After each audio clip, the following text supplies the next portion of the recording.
அன்பர்களே, மனோசக்தியும் மன அமைதியும் என்ற பொருள் இப்பொழுது சிந்தனைக்கு எடுத்துக்கொள்கிறோம்.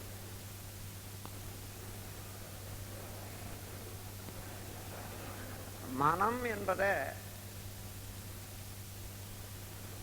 சரியாக உணர்ந்து கொண்டோமேயானால்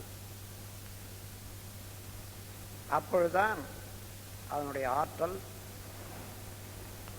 அது அமைதியாக இருக்கக்கூடிய ஒரு வழி, இந்த இரண்டையும் தெரிந்து கொள்ளலாம்.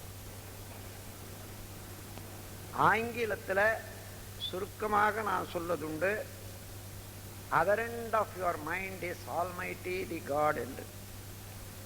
உன்னுடைய மனதின் அடித்தளமே இறைவன் என்று. ஒரு நாள் பேசிக்கொண்டே இருக்கிற போது ஒரு அன்பர், முத்துசாமி செட்டியார் அவர்கள், கோவையில் இளநீர் கொடுத்தார். சாப்பிட்டு கொண்டே இருக்கும்போது அவருக்கு ஒரு தத்துவத்தை சொல்ல வேண்டும் என்று எண்ணி, இந்த கடல் தண்ணி எவ்வளவு நல்லாக இருக்கிறது பாருங்கன்னு சொன்னேன். கடல் தண்ணியா? நான் இளநீரெல்லாம் கொடுத்தேன் சொன்னார். ஆமாங்க, கடல்ல இருந்த தண்ணி தான் மழையா பெய்ந்து மரத்தின் கீழே ஊறி அது தேங்காயாகி மேல அந்த தண்ணி வந்திருக்குது. இப்ப நான் இங்க கொடுத்தீங்கன்னு சொல்றேன், அது முழுமையாக நான் சொல்றேன். ஓஹோ, அப்படியா? ஆமாங்க ஆமாங்க என்று சொன்னார். அதே போல நம் மனம் என்பது எல்லாம் வல்ல இறைநிலை என்பதை தெரிந்து கொண்டோமானால் அதை பிரம்மம் என்றோம், ஆதி என்றோம், அனாதி என்றோம், அரூபம் என்றோம், நிறைந்த பொருள் என்றோம், ஆம்னிஷியன்ஸ் என்றோம் பலவாறாக சொல்றோம். அது பொருள் என்ற வகையில் அந்த பொருளுக்கு ஒரு தன்மை வேண்டுமே, அந்த தன்மை தான் அதுக்கு அறிவு என்று பெயர். அப்ப அறிவு என்றது இன்னும் சுருக்கமாக உங்களுக்கு விளங்கணும்னா, இயக்கம், விரைவு, வேகம், மாறுதல் எல்லாம் பொருள்.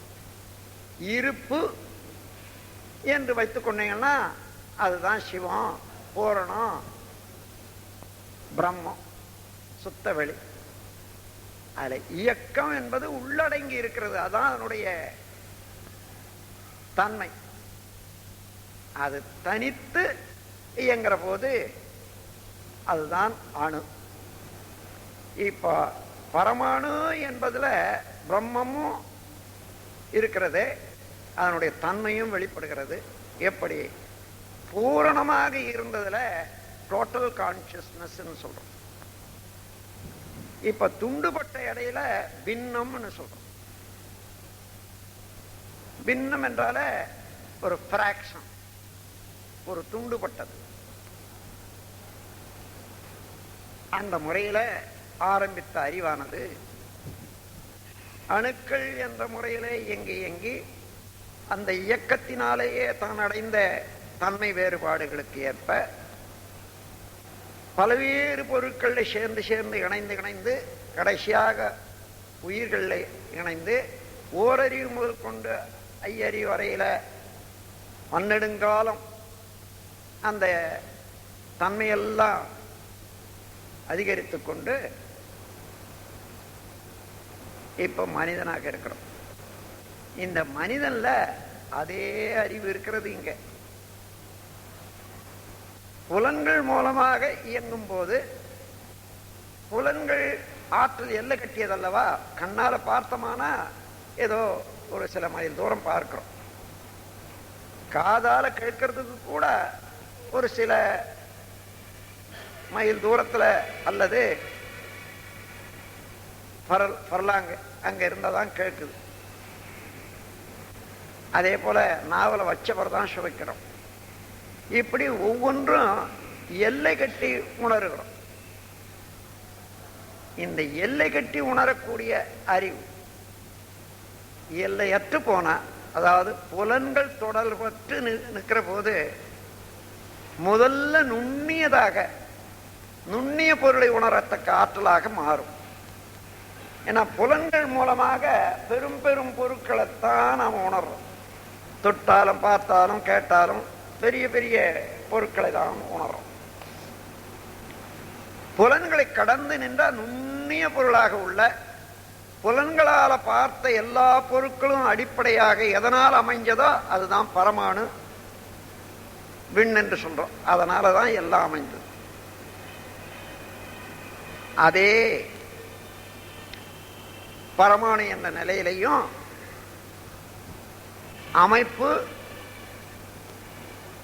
தன்மை, இயக்க ஒழுங்கு இருக்கிறது. அந்த பரமாணு என்ற போது அதுக்கு நம்மால பார்க்க முடியாத போனாலும் எல்லாரும் மனத்தால கணிக்க முடியாது. ஆனால் யோகம் செய்து மனதை நுண்ணியக்கமாக கொண்டு வந்தவர்கள் அதை அனுமானிக்க முடியும். மற்றவர்களால் அனுமானம் முடியாத காரணம் பெரும் பொருளை நோக்கி நோக்கி நோக்கி அப்படியே வடிவம் எடுத்து எடுத்து பழகியது. நுண்ணிய நிலைக்கு போகும்போது அது கட்டுப்படாத தூக்கி அடிக்குது, விரியுது மனம். அப்ப சின்ன பொருள்ல நிக்க முடியல. நுண்ணிய நிலைக்கு நிற்காத போது நமக்கு நல்லா தெரிகிறது, அதை அனுமானிக்க முடியல. ஆனா நிலைத்தான் அனுமானிக்க முடியும். அப்படி நுண்ணிய பொருள்ல நிலைத்து விட்டால் அதன் பிறகு அந்த நுண்ணிய பொருளுக்கு மூலம் எது, எங்கு இருந்து அந்த நுண்ணியக்க மூலப்பொருள் வருகிறது என்பதையும் தெரிந்து கொள்ள முடியும். நுண்மையை அறிந்த பிறகு உண்மை விளங்கும். இன்னொன்று பாருங்க, இப்போ ஒரு நுண்ணிய பொருளாக உள்ள பரமாணுவை நினைக்க முடியறதுன்னு வச்சுங்க. அப்படி நுண்ணிய, அதை விட நுண்ணி நின்றாதான் அந்த நுண்ணிய பொருளும் விளங்கும். பரமாணு என்றது மிக மிக நுண்ணியது. அதை உணர வேணுமானால் அதை விட நுண்ணி நிற்கணும், இல்லைன்னா அதை உணர முடியாது. இப்போ காலையில ஒரு உதாரணம் சொன்னேன். 5 யூனிட் காஃபியில் இருக்கக்கூடிய இனிப்பை 10 யூனிட் ஜாங்கிரியில உணர்ந்த பிறகு உணர முடியலன்னு சொன்னோம். அப்ப ஏன்? அதை விட மேல இருக்கிற போது அது கீழே இருக்கக்கூடியது உணர முடியாது. அது சரி, அதை விட்டுட்டு மீண்டும் 1க்கு போகும்போது அங்க இருந்து 5க்கு உணர முடிகிறது என்றால், எந்த பொருளை நாம் உணர்கிறோமோ அந்த பொருளின் தன்மையை விட நாம் குறைந்த நிலைக்கு வந்தாதான், நுண்ணிய நிலைக்கு வந்தாதான் அதை உணர முடியும். அதாவது உணரும் போது இருந்த நிலையில இருந்து ஏற்றம் வரணும். அந்த ஏற்றம் தான் உணர்வாக மாறணும். இறக்கம் உணர்வாக வராது. அப்ப நாம் இருந்த நிலைக்கும் நாம் எந்த பொருளை நோக்குகிறோமோ அந்த பொருளுக்கும் இடையே நாம் நோக்கும் பொருள் பெரிதாகவும் நாம் நிற்கும் நிலை இன்னும் நுண்ணியதாக இருந்தாதான் அதை பார்க்கும்போது நுண்ணிய நிலையில இருந்து அந்த பொருள் அளவுக்கு விரிகிறோம், அப்போ உணர்கிறோம். அதனால ஆங்கிலத்துல மொழி வளம் கண்ட மேதாவிகள் ஒரு வார்த்தையை சொல்லியிருக்காங்க, அண்டர்ஸ்டாண்ட். யூ ஸ்டாண்ட் அண்டர், அப்பதான் அறிய முடியும். உணர்ந்து கொள்வதற்கு ஒரு வார்த்தையை கொடுத்தவன் அண்டர் ஸ்டாண்ட் சொன்னான். Stand under, then only you can understand, you can learn it or realise it. இப்போ அந்த கருத்தையை வச்சுக்கொண்டு நுண்ணிய நிலையாக உள்ள பரமாணுவை நாம் உணரணும்னா எங்கிருந்து உணரணும்? அதை விட நுண்ணியதாகி உணரணும் என்ற போது, அதை விட நுண்ணியது இந்த உலகத்துல பிரபஞ்சத்துல என்ன இருக்கிறது? பரமாணுவை விட நுண்ணியது என்ன இருக்க முடியும்? சுத்த வெளிதான். அதை விட நுண்ணியதாக வேற ஒண்ணு இல்லை. அப்போ பரமாணுவை நீங்கள் அனுமானம் செய்கிறீர்கள், நீங்கள் இல்லை விஞ்ஞானிகள் என்று வைத்துக் கொள்ளுங்கள். விஞ்ஞானிகள் இன்று பரமாணுவை பற்றி ஆராய்ந்து கொண்டிருக்கிறார்கள், ஓரளவில் அனுமானம் செய்கிறார்கள். அப்போ எந்த நிலையில இருந்து மனதை வைத்துக்கொண்டு அதை செய்ய வேணும்னா சுத்த வெளியாக இருந்தாதான் முடியும். ஆகையினால அந்த சுத்த வெளியே தான் முழுமுதற் பொருளாக உள்ளது. அது இயக்கத்துல இன்னொரு பொருளை நாடும் போது இயக்கத்துக்கு உண்டாகிறது அறிவு இயக்கம். இயக்கத்தின் வழியே பெற்ற சாதனைகள் பதிவுகள் தான் தன்மைகள். அந்த தன்மைகளால்தான் பல்வேறுபட்ட சிறப்புகள் உலகத்தில் உள்ளனே தவிர பொருள் என்பது மாறுபட்டதே இல்லை, வேறுபட்டதே. அதே பிரம்மந்தான், அதே சுத்த வெளிதான் அணுவாச்சு. அந்த அணுக்கள்ல இயக்க நீடிப்புக்கு தகுந்தவாறு, வேறுபாட்டுக்கு தகுந்தவாறு அதனுடைய தன்மை வேறுபடுகிறது. அது எவ்வளவு கூடி இருந்தாலும் கூட சரி, அந்த அணுனுடைய தன்மை தான்.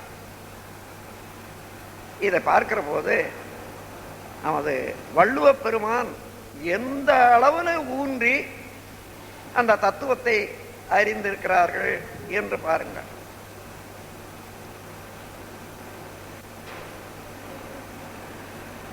பல இடங்கள்ல நான் விளக்கி சொல்றேன். பரமாணு என்றது பிறப்புக்கும் எவ்வுயிருக்கும் சிறப்பு ஒவ்வா செய்தொழில் வேற்றுமையால். பிறப்புக்கும் எவ்வுயிருக்கும் எப்பொருளுக்கும் வச்சுக்கோங்க. அது தோற்றம் இருக்கிறதே எல்லாத்துக்கும் ஒண்ணுதான். எங்க இருந்து தோன்றியது எடுத்து பார்த்தால் ஒன்றுதான், வேதமே இல்லை. ஆனால் சிறப்பு ஒவ்வாது செய்தொழில் வேற்றுமையால். அந்த இயக்க வேறுபாட்டினால அந்த சிறப்பு ஒத்து வராது, ஒரே மாதிரியா இருக்காது, வேறுபட்டு இருக்கும். இதுதான் அந்த குறளிலே காட்டக்கூடிய நீதி. எவ்வளவு பரிணாம தத்துவத்தை சுருக்கமான ஒரே வரியில பிறப்புக்கும் எவ்வுயிருக்கும், எவ்வுயிருக்கும் என்றதை எப்பொருக்கும் வச்சுக்கலாம். நீங்க சிறப்பு ஒவ்வா செய்தொழில் வேற்றுமையாம். அந்த இயக்க வேறுபாடுகளுக்கு தகுந்தவாறு அந்த சிறப்பு வேறுபட்டு கொண்டே இருக்கும், மாறிக்கொண்டே இருக்கும். அந்த மாதிரி எல்லா பொருளும் எடுத்தாலும் பரமாணு என்ற நிலை ஒண்ணுன்னு வச்சுக்கணும்னா அதுல இருந்து 2, 3, 4, 10, 20, 1 கோடி வரைக்கும் வந்ததை வச்சுன்னு வச்சுக்கணும். இவ்வளவும் இயங்கி பெற்ற சிறப்பு தான் தவிர ஒரே பொருள் தான் இயங்கி சிறப்பு பெற்றுக்கொண்டே இருக்கிறது. அது உயிரில்லாத பொருட்கள் என்று சொல்லக்கூடியதுல எல்லாம் அமைப்பு, தன்மை, இயக்க ஒழுங்கு என்ற 3 அம்சங்களோட இயங்கிக் கொண்டிருந்தது. அதான் அறிவு. ஆதியில முற்றறிவாக இருந்தது, இங்கே சிற்றறிவாக, சின்ன அறிவாக, அந்த எல்லை வரைக்கும், அந்த இயக்கம் வரையில ஒரு அமைப்பு, ஒரு தன்மை, அது இயங்கி பெற்ற தன்மை. அது இயக்கத்துக்கு ஒழுங்கு என்றால் ஒரு செகண்டுக்கு இத்தனை கோடி தடவை சுற்றும் என்று சொன்னால் அதான் இயக்க ஒழுங்கு. அப்படியே அணு முதல் கொண்டு அண்டையீராக அந்த அறிவோட தான் எல்லா பொருளும் இருக்கிறது. அறிவில்லாத பொருள் இல்லை. இதை முதல்ல மனசுல வச்சுக்கொள்ளுங்க. அதன் பிறகு இது ஒன்றோடு ஒன்று கூடி ஒரு ஜீவனாகி அந்த ஜீவன்ல ஜீவகாந்த சக்தி ஏற்பட்டு அதே அறிவு அந்த ஜீவகாந்த சக்தியின் ஓட்டத்தினால அணுச்சிதைவு ஏற்படும் போது ஷார்ட் சர்க்யூட், மின்குறுக்கு ஏற்பட்டு உணர்தல், இன்பமா துன்பமாக உணர்ற நிலைக்கு வந்தா அதை ஜீவன் சொல்றோம், உயிர்கள்னு சொல்றோம். அந்த உயிர்லையும் பொருளை உணர்தல், இன்ப துன்ப அனுபவித்தல், ஒன்றுக்கொன்று உள்ள வேறுபாடு கணித்தல், இந்த 3 தன்மை இருக்கு. அதுதான் எல்லா உயிர்களுக்கும் உள்ளது. மனிதனண்ட அதே அறிவு மூன்றாவது தளமாக வருது. பேட்டர்ன் பிரிசிஷன் ரெகுலாரிட்டி என்ற அமைப்பு, தன்மை, இயக்க ஒழுங்கு முதல்ல இருக்கிறது. அதோட உணர்ச்சி நிலையும் இருக்கிறது.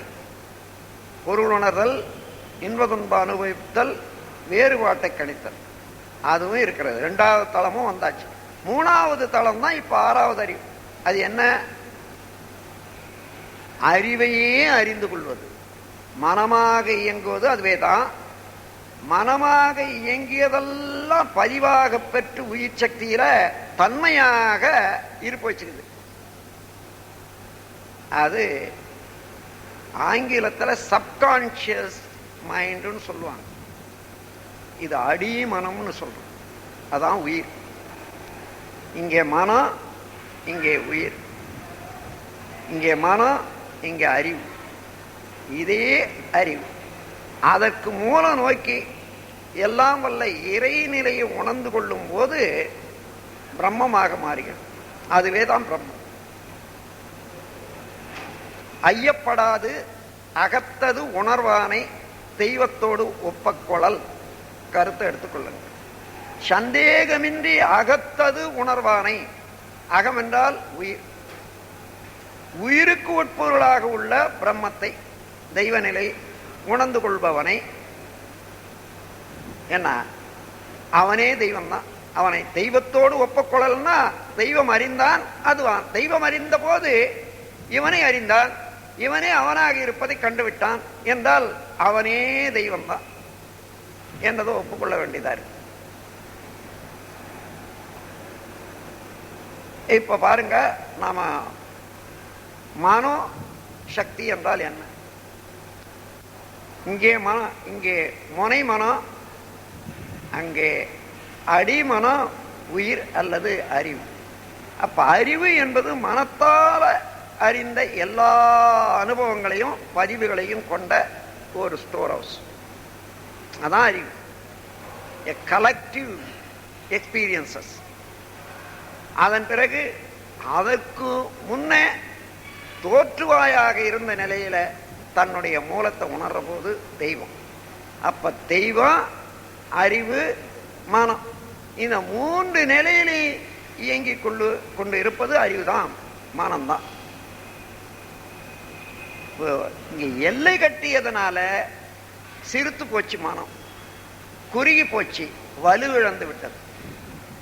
இந்த உடல் வரையில தான் நான் என்று எண்ணிக்கொண்டிருப்பதனால இந்த கை கால் வலு வரைக்கும் தான் இதை செய்ய முடியும், அதை செய்ய முடியும் என்று எல்லை கட்டியாச்சு.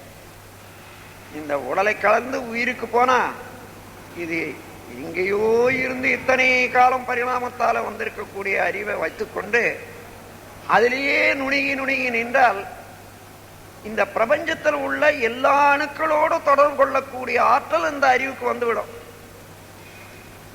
இவன் என்ன வேண்டுமோ அதை பெறலாம், ஆனால் வேண்டியதே ஒன்றுமில்லை அவனுக்கு. அந்த இடம் வர்ற போது வேண்டியது ஒன்றுமில்லாத போது என்ன வேணுமானாலும் பெறலாம். அந்த இடத்துக்கு வந்தாச்சு. அந்த அறிவின் தன்மையை உணர்ற போது அதோடு ஒட்டி பிரபஞ்சத்தில் உள்ள எல்லா பரமாணுக்களும் ஒத்துழைக்க சரியாக தொடர்ந்து இயங்க இருக்கிறது. அங்கே மனிதன் வல்லமையை பெற்று விடுகிறான். அதன் பிறகு இறைவனாகவே நின்று பார்க்கிறான், இறைவனாகி விடுகிறான். அந்த நிலையில இருந்து ஆம்னிஷியன்ஸ், எல்லாம் உணரத்தக்க ஆற்றல் வந்து விடுகிறது. அவன் வாயினால ஒண்ணு சொன்னா நடக்கும், ஆனா எதை சொல்லுவான் என்றது நீங்க விரும்புற மாதிரியா நான் விரும்புற மாதிரியா சொல்ல மாட்டான். அது இயற்கையில உள்ளது உள்ளபடியா தான் சொல்லுவானே தவிர, ஆனால் அந்த நிலையை எட்டி பழகிக்கொண்டே வரும்போது அந்த மனோவலிவு உயரும்.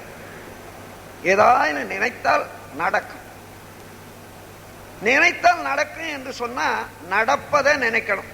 நினைக்க தெரியும் அவனுக்கு. நடக்கக்கூடியதை தான் நினைப்போம். அதனால நினைச்சா நடக்கும். அன்பர்களே,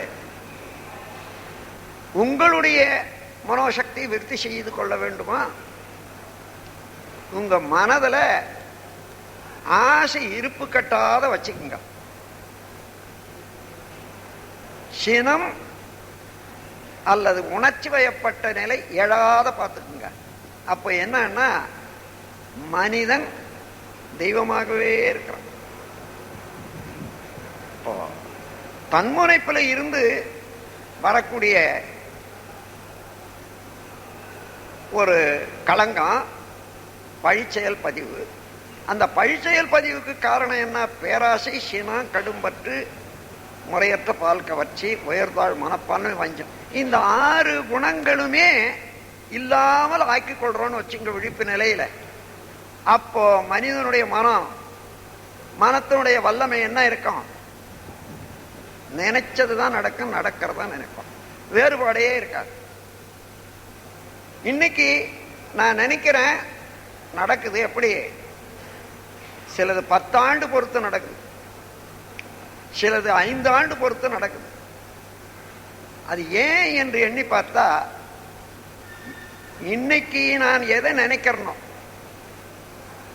இதற்கு முன்ன நான் சேர்த்து வச்சிருக்கக்கூடிய மூட்டை இருக்குதே, அந்த மூட்டையெல்லாம் கலையறதுக்கு 5 ஆண்டு ஆகுது. அதன் பிறகு இது வருது. எண்ணியது தானே நடக்கும். எண்ணியது வரிசையாக அந்த பலத்துக்கு தகுந்தவாறு அந்த சூழ்நிலையில எண்ணத்துல எவ்வளவு வலு கொடுக்கிறானோ அந்த வலுவுக்கு தக்கவாறு அது இவன் உள்ளத்துல பதிவாகும். பிரபஞ்சத்தில் உள்ள மக்களுடைய உலகத்தில் உள்ள மக்களுடைய உள்ளங்களையும் பதிவாகும். அந்த அளவு வலு பெறும், நடக்கும்.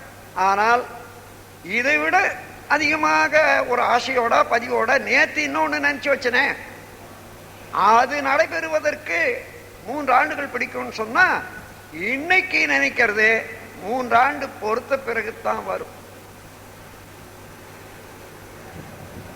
எப்போ அறிவிலே தூய்மை இருக்கிறதோ, மன தூய்மை இருக்கிறதோ, கிளியரா நம்ம மனம் வச்சிருக்கோம்னு வச்சுங்க, நினைக்கிறதா நடக்கும், நடக்கிறதா நினைக்கும். அதுல ஒன்று வித்தியாசமே இருக்கா. அப்போ மனோசக்தி அதிகரிக்கணும் வேணும்னா மனம் தூய்மை வேண்டும். மன தூய்மை என்ன? உணர்ச்சி வயப்பட்ட நிலைகள்ல செயலாற்றும் அளவுக்கோ உணர்ச்சி வயப்பட்ட நிலைக்கு வர்றதுக்கோ இல்லாம அமைதி, ஈக்குவலிபிரியம் என்று ஆங்கிலத்தில் சொல்லுவாங்க. அந்த மாதிரி சமநிலையாக மனம் வரணும். முடியாதா? முடியும். நாம் செய்து பழகி பாருங்க. முடியாதது அல்ல, இது லேசானது தான். சமநிலையா வச்சுக்கொள்ளலாம். நாம் என்ன நினைக்கிறோம்? நமக்கு சக்தி வேணும். அந்த சக்தி என்ன பண்ணணும்? இதுக்கு முன்ன பின்ன மூட்டை கட்டி வச்சோம் பாருங்க. எனக்கு 10 லட்சம் வேணும், 2 வீடு வேணும், அது அந்த சக்தி இந்த 2 லட்சத்தை கொண்டு வரணும். இப்படி நினைக்கிறோம். பெரிய சக்தியாக இருக்கிறத சின்ன வேலையை கொடுக்கிற மாதிரி நாம் அப்படிதான் நினைக்கிறோம். ஆகையினால ஆசை அற்ற பிறகு, அதாவது பேராசை அற்ற பிறகு நினைக்கிறது தான் நடக்கும். அந்த அளவுல நினைச்சதெல்லாம் நடக்கும் என்ற அளவுல தூய்மை பெற்று விட்டால், அந்த இடம் வந்து விட்டால் என்ன ஆகுது? இது வேணும் அது வேணும்னு நினைக்கிறதே இல்லை, நினைக்கவே முடியல என்றால் அந்த நிலையிலே மனம் விரிந்து இறைவனாகவே நிற்கிறானே. இறைவன் என்பவன் ஒன்றுமே தேவையில்லாதவன். அது மாத்திரம் இல்லை, ஒன்றுமே வைத்துக் கொள்ளாத பாப்பர். ஒன்றுமே வைத்துக் கொள்ள, தனக்கென்று ஒன்றுமே வைத்துக் கொள்ளாத ஒரு பொருள் இருக்கிறது என்று சொன்னா அவன் தான் இறைவன். ஆகையினால் அந்த நிலையில வந்தவனுக்கு அவனுடைய லட்சணம் தான் வரும், அவனுடைய தன்மை தான் வரும். உலக மக்களுக்காக அவர்களோட சேர்ந்து ஏதோ செய்கிற போது, ஒரு சமுதாய முறைக்காக ஏதேனும் இறங்கி வந்து 2 காரியங்கள் செய்தாலும் கூட அவர்கள் உள்ளத்திலே இது ஒரு வேடிக்கையாகத்தான் இருக்கும். குழந்தைகள் வீடு கட்டி விளையாடுது. கொஞ்ச நேரம் அப்பாவும் போய் உட்காந்துக்கிட்டு, டேய் நான் கூட ஒரு வீடு கட்டேன்டா அப்படின்னு சொல்லி விளையாடலையா? அதுக்கு கழிச்சிட்டு வரும்போது தானும் கழிச்சிட்டு வர்றது. அம்மாதிரிதான் உணர்ந்தவர்கள் மற்றவர்களோடு கூடியிருக்கிற போது இருக்கக்கூடிய செயல் இருக்குமே தவிர அதில் ஒரு பற்றுதலோ அதில் ஒரு ஆசையோ இருக்க. பிறருடைய ஆசையை நிறைவேற்றுவதற்காக, அவர்களுக்கு ஒரு புத்தி சொல்வதற்காக, அறிவுரை வழங்குவதற்காக, இதன் மூலமாக சொல்லிலே செயலிலே நடத்தியில ஏதேனும் ஒன்றை காண்பிச்சு அதன் மூலமாக கொள்வார். நமது பாரதியார் அண்மையில் வாழ்ந்திருந்த ஒரு மகா ஞானி. அவருக்கு உபதேசம் செய்தவர் குள்ளச்சாமி என்று ஒரு தன்னில உணர்ந்த பெரியார். அவர் சாதாரணமா நாடோடி மாதிரியா தெரிந்து கொண்டிருப்பாராம். வந்தாரு, ஏதோ இவருடைய நோக்கத்தை இவரை பார்த்தாரு, இவருக்கு உபதேசம் செய்துட்டார், குண்டலினி யோகமும் செய்து கொடுத்துட்டார். அதன் பிறகு சில தத்துவங்களையும் விளக்கிட்டு போயிட்டார். அதுக்கப்புறம் வர்றாரு, வரும்போதெல்லாம் ஏதோ ஒன்று சொல்லிட்டு போயிடுவாராம். இந்த ஒரு நாள் ஒரு அழுக்கு துணிகளை எடுத்துக்கிட்டு சும்மா அப்படி தெரிகிற மாதிரி வச்சு மூட்டையாக போட்டுக்கிட்டு அவர் எதிரில் வந்து நிற்கிறார். என்ன சாமி வாங்க வாங்க. அப்பா நானும் எங்கே வரப்போகிறேன், நான் போகிறேன்பா. என்னங்க மூட்டை அழுக்கு துணியாக இருக்குது, மேலே மூட்டை கட்டி வச்சுருக்கீங்களே. அது என்னடா, இதை போட்டேன், நான் போட்டு போயிட்டேன், இதை நான் கைடி போட்டுட்டேன், உன் அழுக்கு நீ எப்போ தொலைக்க போற போயிட்டார். அழுக்குன்னு தெரிஞ்சது, நான் போட்டேன், உன் அழுக்கு எப்போ தொலைக்க போற சொல்லிட்டு போயிட்டாராம். அம்மாதிரி அதுதான் அம்மாதிரியான செயல்கள் சுத்த ஞானிகளால முற்றும் உணர்ந்தவர்களாண்ட பார்க்கிறோம். சாதாரண பார்க்கறதுக்கு அழுக்கு துணியை வச்சுக்கிட்டு இருக்கானே எதுக்காக இருக்கான். ஏதேனும் அதன் மூலமாக ஒரு தத்துவத்தை மக்களுக்கு உணர்த்துவதற்காக ஒன்று செய்வார்கள். அது அவர்கள் விரும்பி ஏதோ பற்று வைத்துக் கொண்டு செய்வார்கள் என்பது இல்லை. அம்மாதிரி உங்களுக்கு உண்மையிலேயே மனோசக்தி அதிகரிக்க வேணுமா, பேராசை, சினம், கவலை, இந்த மூன்றையும் ஒழிச்சிட்டு பாருங்க, மனோசக்தி பூரணமாக இருக்கும். ஆனா அது வந்த பிறகு நீங்க எதுக்காக அந்த மனோசக்தியை தேடுறீங்களோ, இன்னைக்கு மனோசக்தி எனக்கு வந்துடுதுன்னா, என் தம்பி என் சொல்ல கேட்கல, அது அன்னையிலிருந்து அவனை ஆட்டி படைப்பேன், நான் என்ன சொன்னா செய்வான். அல்லது எங்க வீட்டில் இந்த மாதிரி இருக்கணும், அந்த மாதிரி இருக்கணும், அதெல்லாம் நான் செய்ய முடியும் மனோசக்தி வந்துடுதுன்னா. இல்லை என்னை இன்னொரு ஆள் அடிக்கடி ஏமாத்திக்கிட்டு ஒரு மாதிரியாக பேசுறான், அவனை ஒரு கை பார்த்து விடணும் என்றெல்லாம் கூட இருக்கலாம்.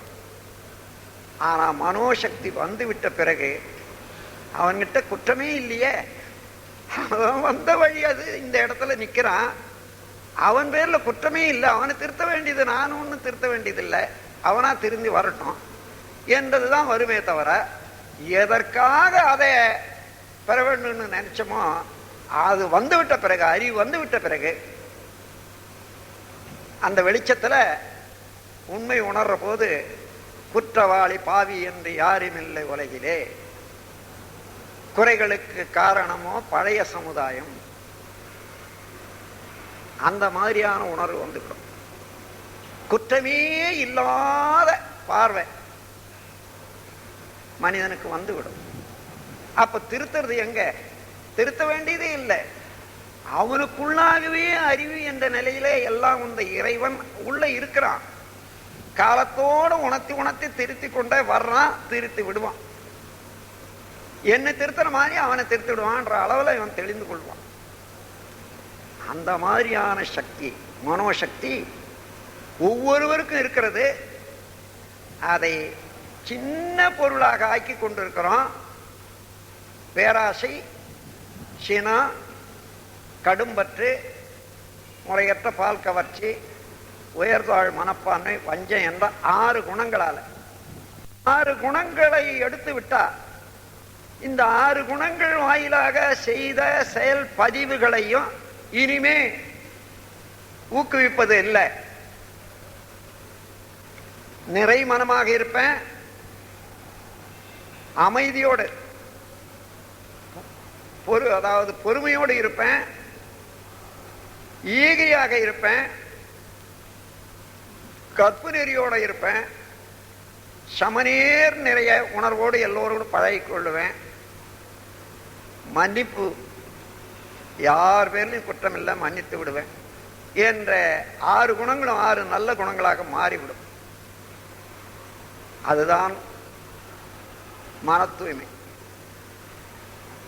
அழுக்காறு அவா வெகுளி இன்னாச்சொல் என்று வள்ளுவர் கூறுவது. அழுக்காறு என்றால் பொறாமை, இன்னாச்சொல் கடுஞ்சொல், வெகுளி சினா, அவா பேராசை. அவர் கூட நம்ம கிட்ட தான் வர்றார். அப்போல்லாம் இந்த மாதிரி சிறப்பு பயிற்சி வச்சு அவர் சொல்லி கேட்குற ஆள் இல்லை. பின்னாலும் ஒரு காலத்தில் இந்த சிறப்பு பயிற்சி வைப்பாங்க அப்படின்ட்டு அதெல்லாம் அடிக்கி சொல்லி வச்சுட்டு போயிருக்காரு. அந்த முறையில் நாம் பார்த்தோமானால் மனோசக்தி முழுமையாக இறைவனுக்கு எவ்வளவு ஆற்றல் இருக்கிறதோ அந்த ஆற்றல் உங்களிடம் இருக்கிறது.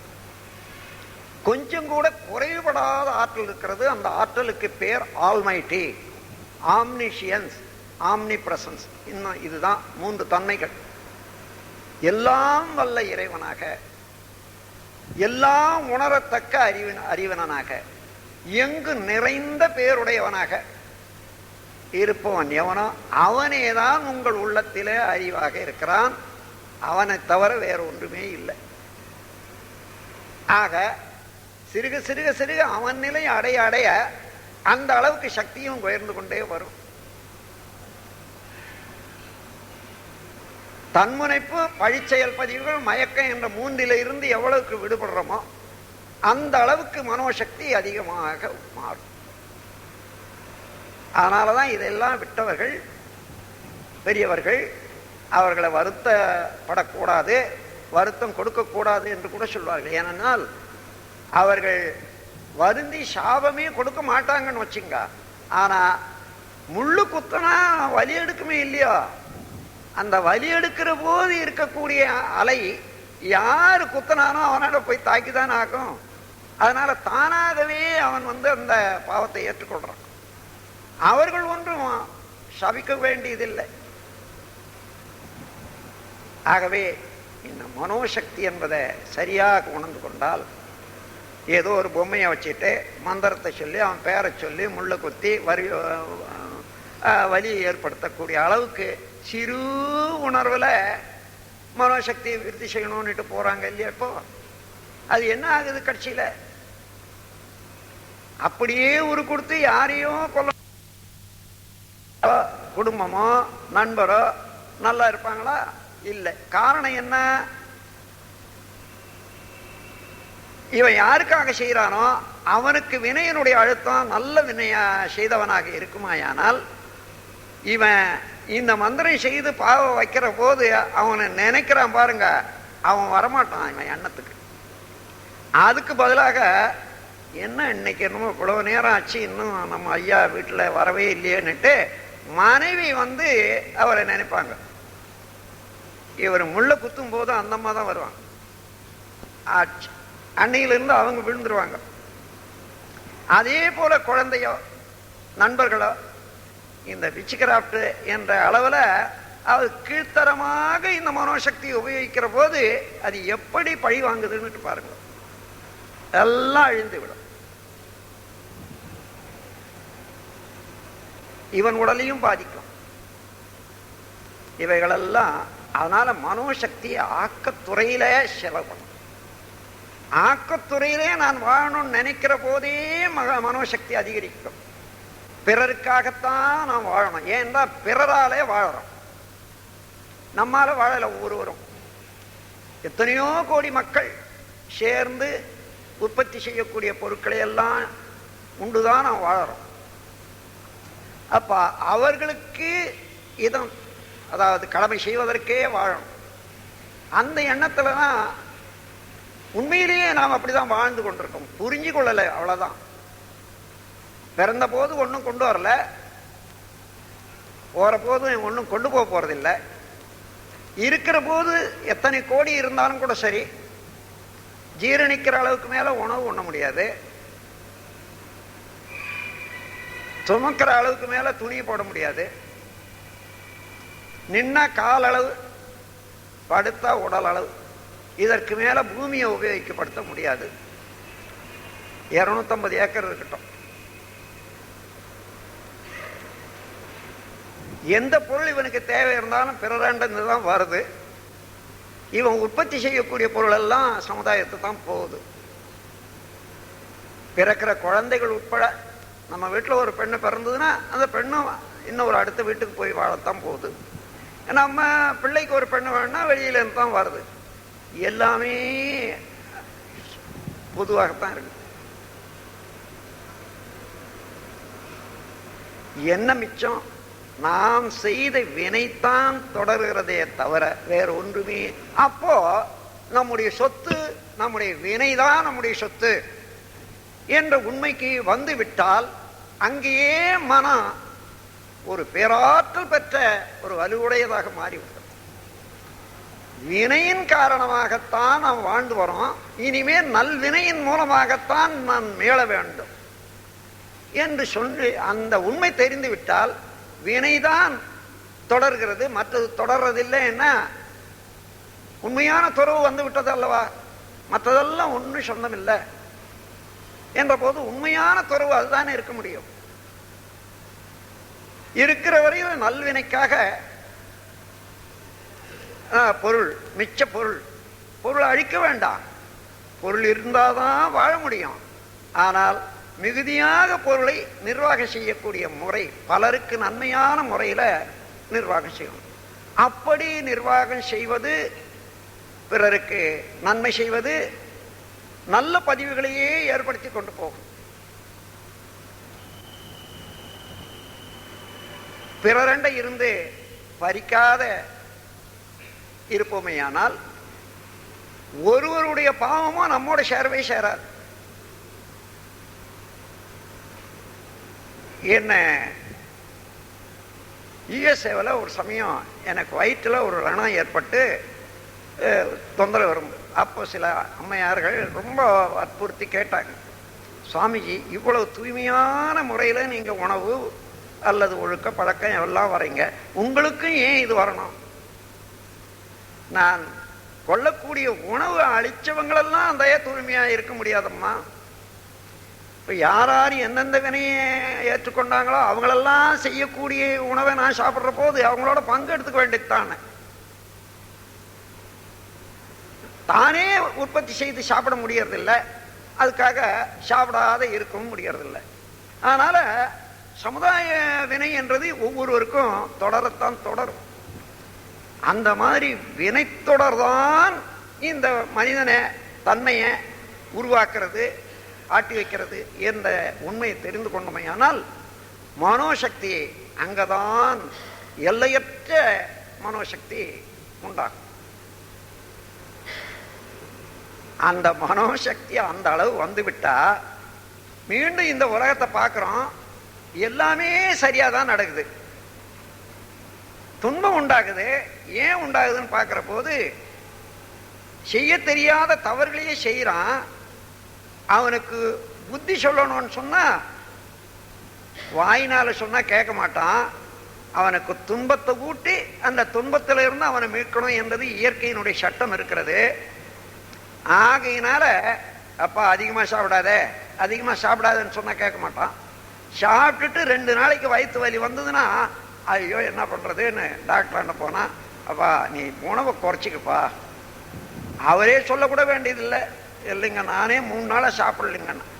3 நாளா சாப்பிடலன்னா இப்போ அந்த வயிற்று வலி போயிட்ட உடனே மறுபடியும் பழைய இடத்துக்கு தான் வருவான், அதிகமாக தான் சாப்பிட ஆரம்பிப்பான். ஆனால் அது என்னைக்கு அவன் உணர்ந்து கொண்டு அந்த உணவு சரியாக தான் சாப்பிடணுன்னுட்டு நெறிப்படுத்துகிறானோ அது வரைக்கும் அந்த பாடம், இயற்கை கற்றுக் கொடுக்கக்கூடிய பாடம் வந்துட்டு தான் இருக்கும். இயற்கை துன்பத்தை ஊட்டுது என்றது கருணையற்ற செயல் அல்ல, டார்ச்சர் அல்ல. நீ திருந்த வேணும் என்ற கருணை, உன்னுடைய செயலிலே நீ விளைவை காண வேண்டும், இறைவனை காண வேண்டும் என்ற ஒரு படிப்பு. அதற்காக நல்லதே மனிதன் செய்ய வேணும் என்பதற்காக ஒவ்வொரு செயலிலேயும் விளைவை தொக்க வைத்திருப்பது இயற்கை பேரறிவு. அதை புறக்கணிக்காம இருப்போமேயானால் எல்லா செயல்களும் நல்ல முறையில் அமையும். ஒவ்வொரு செயலிலும் விளைவாக இறைவனையே காணலாம். அந்த முறையில காணும்போது மனம் எப்படி இருக்கும் பாருங்க. அடிக்கடி இப்படி அப்படி பிச்சுத ஏற்றத்தாழ்வு, லாபம் நஷ்டம், என்னை குறை கூடுறாங்க, என்னை ரொம்ப போற்றி வாழ்றாங்க என்றதெல்லாம் ஒன்றும் அசைக்காது. எத்தனையோ பேர் போற்றி போற்றி போற்றி போற்றி.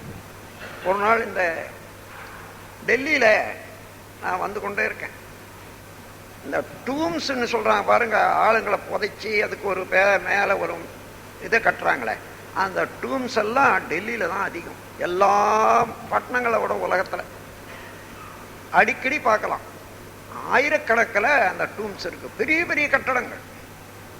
இது என்னத்துங்க? மனிதனுடைய ஒரு சிறப்பை உணர்த்துறதுக்காக வேண்டி, பணத்தினுடைய பெருமை உணர்த்துக்கு தானே இதெல்லாம். இல்லை இல்லை, பணத்தினுடைய பெருமையை உணர்த்துறதுக்கே இல்லை, ஒரு பெரிய உண்மையை உணர்த்துறதுக்காக இதை செய்யறாங்க. இதுல என்ன உண்மை இருக்கிறது? இத்தனை பெரிய இடத்த வச்சு இவ்வளவு கட்டடத்தை வச்சிருக்கான் அவன், பெரிய, அதாவது அந்த காலத்துல இந்த நவாப்பு இந்த இதை ஆண்டான், இவ்வளவு காலம் ஆண்டான் என்றெல்லாம் எழுதி வச்சிருக்காங்க. அத இவ்வளவு பெரிய நவாபு, இவ்வளவு பெரிய ஒரு புலவன், இவ்வளவு பெரிய ஆட்சியாளன், இவ்வளவு பெரிய மகா கவி எடுத்து பார்த்தீங்கன்னா எல்லாரும் மண்ணா போட்டாங்க தெரிஞ்சுக்கிறதுக்கு தான். எல்லாரும் மண்ணா போனாங்க என்ற உண்மையை விளக்கிறதுக்காகத்தான் அதை கட்டி வச்சிருக்காங்களே தவிர இது பணச்சேர்க்கை இல்லை என்று. அதுபோல உண்மையை உணர உணர அமைதி வந்துடும். அமைதி மனிதனுக்கு வேணுமானால் உண்மையை உணர உணர உணரத்தான் அமைதி உண்டாகும். உண்மையை உணராது விட்டா நான் பெரியவன் அவன் சின்னவன் என்ற ஏற்றத்தாழ்வு இருக்கிற வரைக்கும் அமைதி வராது. உயர்தாழ் மனப்பான்மை வர்ற வரைக்கும் அழுக்காறு, பொறாமை. அழுக்காறு என்றால் அதாவது தீய வழி, தூய்மை இல்லாத வழி என்றதை அழுக்கு ஆறு என்று சொல்வார்கள். அதை பொறாமை என்று நாம் சொல்றோம். ஆனா பொறாமைக்கு உண்மையாக வேறு அர்த்தம் இருக்கிறதுனால வள்ளுவர் அதை பொறாமைன்னு வைக்காத அழுக்காறு என்ற இடத்துல தான் இந்த பொறாமைக்கு நாம் பொறாமைன்னு நாம் சொல்றோம். பொறாமை என்பது சினத்துக்குத்தான் பேர். பொறுக்க முடியாமை பொறாமை. பொறுக்க முடியல, சீறி விழற, அதுதான் பொறாமை. அதே போல அழுக்காரிலேயும் பொறுக்க முடியாம இருக்கிறது என்றாலும் அது கலக்கமான ஒரு கருத்தை கொடுக்கறதுனால அழுக்காரி என்பதையே அதை வலியுறுத்தி பேசியிருக்காங்க. அன்பர்களே, இப்போ இன்றைய சிந்தனையில நாம் என்ன தெரிஞ்சுக்கொள்ளணும்? மனதை தூய்மையாக செய்ய செய்ய செய்ய மனதுக்கு வலி ஏற்படுகிறது. அந்த தூய்மையாக செய்ய செய்ய செய்ய மனிதன் சிவனாக மெய்ப்பொருளாக மாறிவிடுகிறான். உண்மை உணர்வு வந்து விடுகிறது. அந்த உண்மை உணர்வு வந்த பிறகு முழு அமைதியும் வந்து விடுகிறது. அந்த அமைதி அளிக்கத்தக்கதும் மனோசக்தியை அதிகமாக எந்த அளவுக்கு வேணுமானாலும் அந்த அளவு விருத்தி செய்து கொள்ள கூடியதும் எது? மன தூய்மை. 6 குணங்களை அதனுடைய விளைவறிந்து கட்டுப்படுத்திக் கொண்டு முறைப்படுத்திக் கொண்டு மாற்றி அமைத்துக் கொண்டு வாழத்தக்க நன்னெறி. அதுதான் நம்முடைய கர்மயோகம் என்ற வாழ்க்கை நெறியில ஸ்கை திட்டத்தில், சிம்பிளிஃபைட் குண்டல் யோகா என்ற ஸ்கை திட்டத்தில் இந்த 6 குணங்களையும் மாற்றி அமைக்க வேண்டிய பயிற்சியே நாம் வாழ்க்கை நெறியாக எடுத்துக்கொள்றோம். எனவே இதை எந்த அளவு நீங்கள் கைப்பற்றி பின்பற்றி முன்னேறி வருகின்றீர்களோ அந்த அளவு மனோசக்தி அதிகரிக்கத்தான் இருக்கும். அதிகமாயிட்டே வரலாம். மத்தியில மத்தியில நீங்க சிலதை பார்க்கலாம். நீங்கள் தவம் செய்கிறீங்க, கொஞ்சம் கொஞ்சம் இந்த விஷயம் தவிர்த்து அல்லது மற்ற இதெல்லாம் வந்து வர்றீங்க. அப்படியே வர்றபோது நீங்கள் ஏதாவது நினச்சிங்கன்னா உங்கள் தம்பியோ அண்ணாவோ மனைவியோ மகனோ நீங்கள் நினைக்கிறதுக்கு முன்னாடி அவங்க அதை செய்வாங்க. என்னப்பா உங்களுக்கு தண்ணி வேணுமா, இப்போ கொஞ்சம் சாப்பிடுங்களேன் என்று சொல்லக்கூடிய அளவுக்கு வரும். என்னப்பா உங்கள் துணியை நான் துவைச்சி போடவா, நினச்சிட்டு இருப்பான் அந்த துணி அழுக்காக இருக்குதுன்னுட்டு. நான் சும்மா தான் இருக்கிறேன், துணியை துவைக்கட்டுமான்னு கேட்பாங்க. இதெல்லாம் நீங்கள் பார்க்கலாம், உங்களுடைய அனுபவத்திலேயே பார்க்கலாம். அதாவது தவத்தினால மனம் கட்டுப்பட்டு ஆற்றல் பெருக பெருக, அதே போல தூய்மை அடைய அடைய அடைய அடைய நாம் என்ன நமக்கு வேணுமோ என்ன செய்யணும்னு விரும்புகிறோமோ அதை மற்றவங்க ஏற்றுக்கொள்வாங்க. அந்த முறையில் மன தூய்மையை செய்வதற்கு செயல் நம்மிடம்தான் இருக்கிறது, மனமும் நம்மிடம்தான் இருக்கிறது. அதை சக்தியை பெருக்குவதற்கு வழியை தெரிந்து கொண்டு அந்த வழியை பின்பற்ற வேண்டியதுதான், பெற வேண்டியதுதான் என்று கூறி இந்த விளக்கம் உங்கள் ஆயுள் முழுவதும் ஒரு ஒளி விளக்காக மன தூய்மையை பெற்றுத்தான் நாம் உயரடைய முடியும், உயரடைய வேண்டும் என்ற உண்மையை உணர்ந்து கொள்ள உதவுமாக என்று கூறி நீங்கள் அனைவரும் எல்லா செல்வமும் நிறைவாக பெற்று மகிழ்ச்சியோடு வாழ வேண்டும் என்று வாழ்த்தி உரையை முடிக்கிறேன். வாழ்க வளம்.